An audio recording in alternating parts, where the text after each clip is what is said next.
Chapter 7 है विद्युत धारा। अब विद्युत धारा क्या होता है? इसी को हम कहते हैं करंट, इलेक्ट्रिक करंट। जो बिजली होती है, जो जिससे घर में लाइटें जलती हैं, वही होती है विद्युत धारा। तो किसी चालक में आवेश प्रवाह की दर को, मतलब जो आवेश हमने पढ़ा है चार्ज, अगर वो क्या करते हैं, चालक में से प्रवेश करके मतलब जाते हैं, चालक में चलते रहते हैं, तो उन आवेश की दर को विद्युत धारा कहते हैं। मतलब कितनी आवेश है जो कि उसमें चल रहे हैं चालक में। अब ये कितने प्रकार की होती है? तो ये विद्युत धारा दो प्रकार की होती है।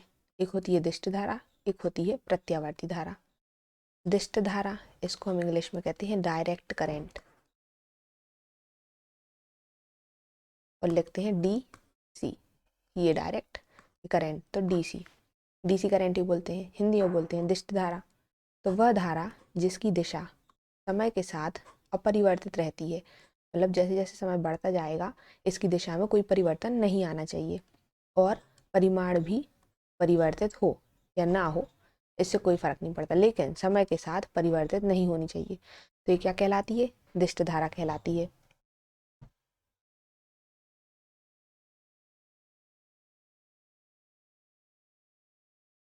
अब दिष्ट धारा दो प्रकार की होती है। पहली एक समान दिष्ट धारा, दूसरी असमान दिष्ट धारा। एक समान में क्या होगा कि वह दिष्ट धारा जिसका परिमाण समय के साथ अपरिवर्तित रहता है, तो वो कहलाएगी समान दिष्ट धारा, मतलब परिमाण जो है वो समय के साथ बदलेगा नहीं। दूसरा असमान में क्या होगा, या परिवर्तित दिष्ट धारा, तो जिसका परिमाण समय के साथ बदल जाए, वो हो जाएगी हमारी परिवर्तित दिष्ट धारा। अब ये तो दिष्ट धारा हो गई। अब इसके बाद आती है प्रत्यावर्ती धारा। क्या कहलाती है?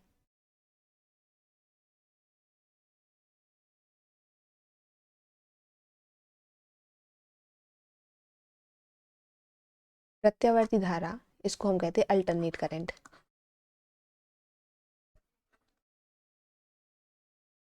इंग्लिश में अल्टरनेट करंट कहेंगे, इसलिए हम इसको लिखते हैं एसी करंट, और हिंदी में बोलते हैं प्रत्यावर्ती धारा। तो वह विद्युत धारा जिसका परिमाण और दिशा दोनों समय के साथ निरंतर आवर्ती रूप से परिवर्तित होते रहते हैं, ठीक है, तो ये कहलाएगी प्रत्यावर्ती धारा। और इसको लिखते हैं हम, अब धारा है, करंट है, करंट को आई से लिखते हैं, तो आई बराबर आई नॉट साइन ओमेगा टी, जहाँ पर आई जो है वो धारा का तात्क्षणिक मान है, आई जीरो जो है वो शिखर मान है, और जो ओमेगा है वो कोणीय आवृत्ति है।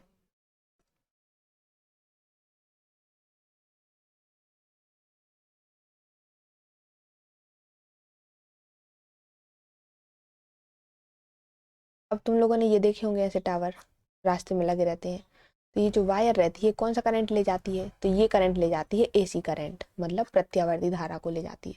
और हमने देखा प्रत्यावर्ती धारा में क्या होता है, परिमाण और दिशा दोनों समय के साथ बदलते हैं।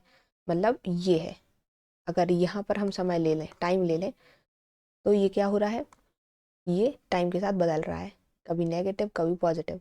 तो ये तो हो गई हमारी प्रत्यावर्ती धारा। अब दिष्ट धारा कैसी चलती है?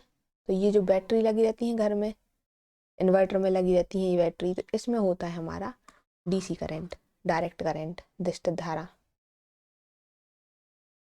और ये बिल्कुल सीधी सीधी चलती है। ये अब एसी कैसी चल रही थी, ऐसी, और जो डायरेक्ट करंट है वो सीधी जाएगी, तो ये जा रही है सीधी, किसी बैटरी में से डीसी करंट निकलती है। और उसके बाद देख लेते हैं प्रत्यावर्ती विद्युत वाहक बल क्या होता है।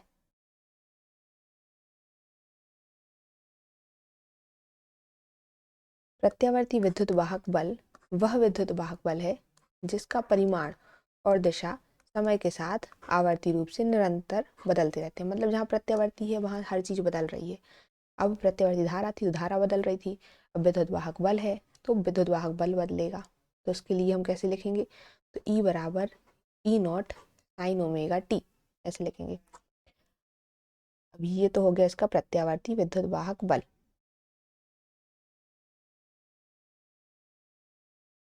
आयाम और शिखर मान क्या कहलाता है? तो प्रत्यावर्ती धारा के अधिकतम मान को उसका आयाम और शिखर मान कहते हैं। शिखर मतलब ये होता ही है अधिकतम ऊंचाई, तो इधर पर अगर शिखर मान है मतलब उसकी सबसे हाईएस्ट वैल्यू क्या होगी, सबसे ज़्यादा आयाम अधिकतम मान क्या होगा। फिर आवर्तकाल है। आवर्तकाल क्या होगा? तो प्रत्यावर्ती धारा के एक पूर्ण चक्र होने में लगे समय को आवर्तकाल कहते हैं। अभी हम देखा प्रत्यावर्ती धारा क्या चलती है, ऐसी चलती है, तो यहाँ से लेके यहाँ तक उसका एक पूरा चक्कर हो गया, तो इसमें कितना टाइम लगा, वो कहलाता है आवर्तकाल। आवृत्ति क्या होगी? तो प्रत्यावर्ती धारा 1 सेकंड में जितने पूर्ण चक्कर कर लेता है उसे उसकी आवृत्ति कहते हैं। अब हमने देखा ही ऐसे चलती प्रत्यावर्ती धारा, तो 1 सेकंड में यहाँ से लेके यहाँ तक कितने चक्कर चल लिए उसने, तो हम इन पूरे चक्करों को गिनेंगे तो वो उसकी आवृत्ति आ जाएगी कि 1 सेकंड में कितने चक्कर लगाए। तो इसी प्रकार प्रत्यावर्ती वोल्टेज, वोल्टेज क्या हो गया प्रत्यावर्ती, वो भी 1 सेकंड में कितने चक्कर उसने पूर्ण करे, तो ये उसकी आवृत्ति कहलाती है। अब यदि प्रत्यावर्ती धारा और प्रत्यावर्ती वोल्टेज की आवृत्ति मान लेते हैं न्यू है तथा उसका आवर्तकाल, इसको कहते हैं न्यू, तथा उसका आवर्तकाल टी है, तो न्यू बराबर होता है 1/t। और न्यू बराबर और क्या वैल्यू हो सकती है, एक होती है ω/2π, क्योंकि ओमेगा की वैल्यू होती है 2π न्यू।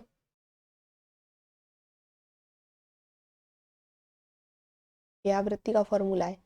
अब ये आता है ईएमपी, प्रत्यावर्ती धारा और दिष्ट धारा में अंतर होता क्या क्या है। तो प्रत्यावर्ती धारा सबसे पहले तो उनकी परिभाषा ही है कि प्रत्यावर्ती धारा के परिमाण और दिशा दोनों आवर्ती रूप से परिवर्तित होते हैं। दिष्ट धारा में क्या होता है, ये दिशा जो है नियत रहती है, परिमाण बदले या ना बदले, मतलब उस पर परिमाण पर डिपेंड नहीं करती। फिर सेकंड, प्रत्यावर्ती धारा में यह धारा रासायनिक और चुंबकीय प्रभाव प्रदर्शित नहीं करती, केवल ऊष्मीय प्रभाव प्रदर्शित करती है। और दिष्ट धारा क्या करती है, ये धारा रासायनिक, चुंबकीय और ऊष्मीय प्रभाव प्रदर्शित करती है।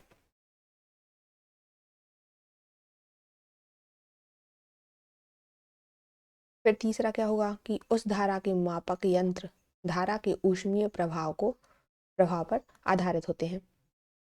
और इसमें क्या होता है दिष्ट धारा में, इस धारा के मापक यंत्र मतलब जिसमें हम धारा को माप रहे हैं, ऐसे यंत्र धारा के चुंबकीय प्रभाव पर आधारित होते हैं, इसमें ऊष्मीय प्रभाव पर आधारित थे। अब देखते हैं अगला क्या है, बिना ऊर्जा क्षय के इस धारा को कम किया जा सकता है, मतलब बिना ऊर्जा गवाए, ऊर्जा क्षय मतलब कि ऊर्जा की हानि हो रही है, तो बिना ऊर्जा की हानि करे हम इस धारा को कम कर सकते हैं। इसके लिए हम क्या करते हैं, चौक कुंडली का उपयोग करते हैं। किसके लिए, एसी करंट के लिए। डीसी के लिए क्या करेंगे, बिना ऊर्जा क्षय के इस धारा को कम नहीं किया जा सकता, मतलब अगर हम इसमें धारा को कम करेंगे तो हमारी तो ऊर्जा चली ही जाएगी इसमें थोड़ी बहुत। दिष्ट धारा के मान को कम करने के लिए प्रतिरोध का उपयोग करते हैं, जो हम पढ़ते हैं ना प्रतिरोध, वो हम इसी में यूज करते हैं, जिसमें ऊर्जा का ऊष्मा के रूप में क्षय होता है। तो ये डीसी में यूज हो गई।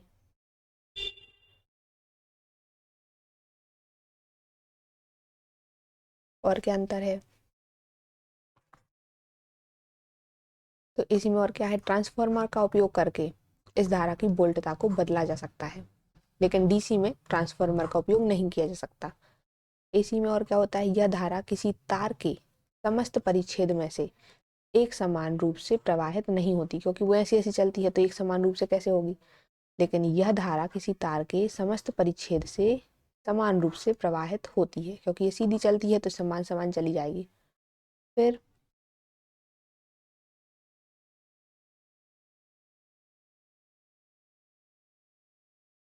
ऊंचाई ट्रांसफार्मर का उपयोग करके इस धारा की जो कम शक्ति व्यय है उससे दूरस्थ स्थानों तक भेजा जा सकता है। मतलब देखो, एक तो ट्रांसफार्मर तो हम इसमें यूज कर सकते हैं, इसमें नहीं कर सकते, ठीक है। तो ट्रांसफार्मर में भी कौन सा वाला, ऊंचाई ट्रांसफार्मर का यूज हम किसके लिए करेंगे, इसमें धारा की कम शक्ति व्यय से इसको मतलब दूर दूर स्थानों तक हम भेज सकते हैं, कम धारा का यूज करें।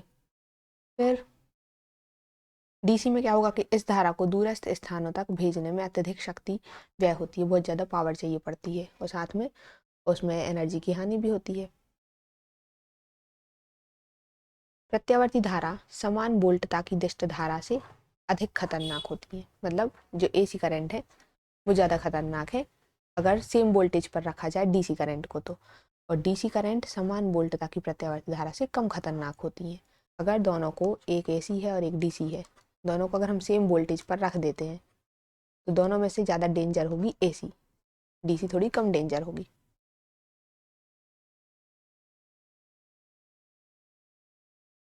फिर विद्युत चुंबक बनाने के लिए इस धारा का उपयोग नहीं किया जा सकता, हम इससे विद्युत चुंबक नहीं बना सकते, लेकिन हम DC से विद्युत चुंबक बना सकते हैं।